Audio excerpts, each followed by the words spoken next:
developments which have been happening here in this country. We just haven't understood. Maybe it's a linguistic fault, maybe it's an idealistic fault, I don't know. I think you also have to understand the British need for paradox. My second association was to a very old friend of mine, Bob Gosling, for many years director of the Tavistock Clinic, where I also worked. When we were talking one day about the future of psychoanalysis in our country, he said something to the effect that as a psychoanalyst, he must always be a revolutionary. This was in the same week when he was appointed a member of the most honourable order of the British Empire by Her Majesty the Queen. So you will see that we really are rather confused in England. At the moment, there is a bill before Parliament which envisages the registration of psychotherapists. Very obviously, this would be a good thing for the public. In publications which are similar to Periscope, you can see advertisements in the small ads saying, psychoanalyst Mr. So-and-so will call. Obviously, the public must be protected, but what about the possibility of creative work? The British society is in great trouble because many people who have not been trained by us or by the IPA wish to call themselves psychoanalytic psychotherapists. We don't know what to do about this.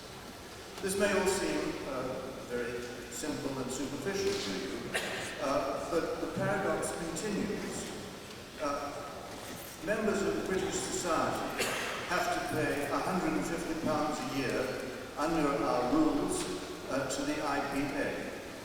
I investigated recently with some lawyer friends, and it turns out that because the IPA is based in Switzerland, this contract is unenforceable.